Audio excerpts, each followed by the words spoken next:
Hello, everyone. Welcome to astrologynewsreport.com. Today is December 1st, 2013.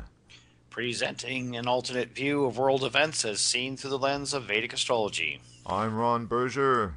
And I'm David Anton Savage. Let's take a look at the week that was. Jupiter and Venus were exactly opposite each other over the Thanksgiving holiday. Both are financial planets, with Venus being value and price and Jupiter being prosperity. Jupiter is also the energy of increase. As we have been saying for the past month, this combination tends towards too much of a good thing, or looks too good to be true.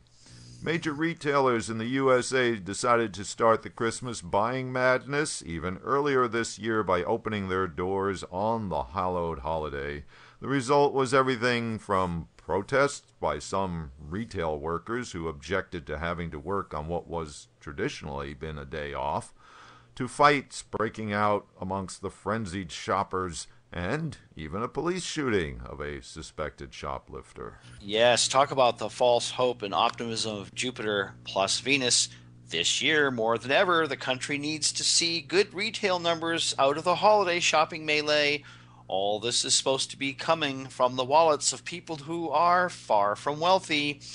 But at least we can still overeat during the holidays. Venus's pleasure, Jupiter's excess.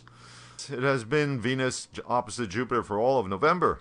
Venus is the planet of agreements. Jupiter is the planet of hope and optimism. During the previous week, an historic breakthrough was declared in the negotiations with Iran over that country's nuclear program. As usual with Venus-Jupiter interactions, the appearance, that's Venus, looks better than the reality. Despite all the hyperventilating propaganda promoting it, the deal is really barely a first step.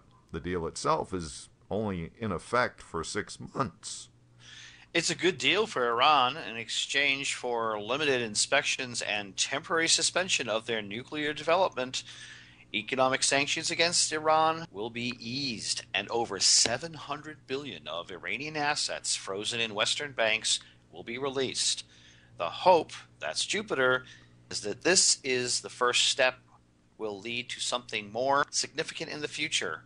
Benjamin Netanyahu, leader of Israel, is totally not happy with the deal, calling it a global self-delusion, which sounds a bit closer to what we expect from a Venus-Jupiter opposition. And a week after inking the deal, it seems like Iran and the U.S. are now unable to agree on exactly what they agreed to. Huh.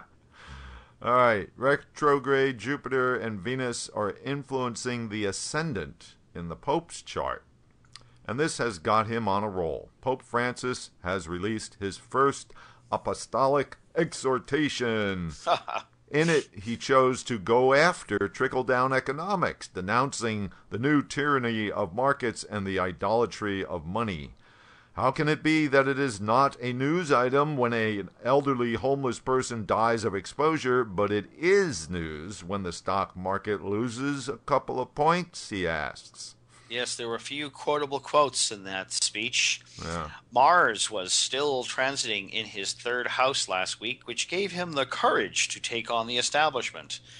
Note that the Mars transit was directly across from his natal Saturn, planet of the establishment. You have to give this Pope credit. Someone of his profile willing to rip into the darker underbelly of capitalism.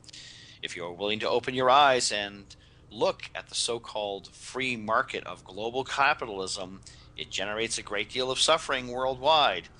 It's like we said, Ron, this Pope will be different. He is the K2 Pope, I do declare, and he will unhinge things during his papacy. All right. Mars is the planet of action and aggression. The 10th house is public actions. When Mars transits through the 10th house of a country's chart, it indicates aggressive actions by that country.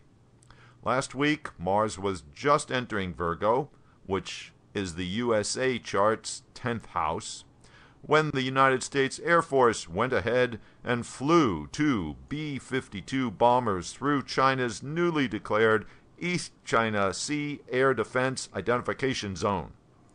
The U.S. warplanes pointedly did not identify who they were, as if we didn't know, but the Obama administration maintains that China's attempt to change the status of this part of the Pacific is unnecessarily inflammatory and has a destabilizing impact on the region. Oh, yeah. And just a couple days after Big Brother ally USA tested the airspace, Japan and South Korea followed suit with their planes and likewise did not notify China beforehand.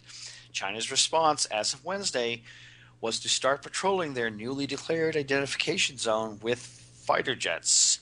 And I have to say, holy moly, this sounds like something that is already growing legs.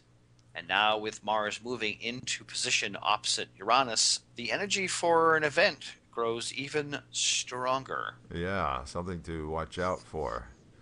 All right, in another part of the heavens, Venus is the planet of love and the product of love, in other words, conception. The USA is presently in a Venus subperiod which activates the sixth house of health in the USA chart, and Venus is transiting through the USA first house presently. So Venus issues are front and center. Venus has been directly opposite Jupiter in the heavens, as well as being opposite the natal Jupiter in the USA chart. Amongst its many meanings, Jupiter is the planet of laws and judges. So last week, the Supremes agreed to take a case that argued that corporations, since they are legally operating as individuals, should have religious rights, just like the Constitution guarantees to all individuals. Therefore, it is argued, a corporation cannot be forced by the new health care insurance law, aka Obamacare, to provide contraception care for female employees if, by doing so, it goes against religious beliefs of the corporation, I assume.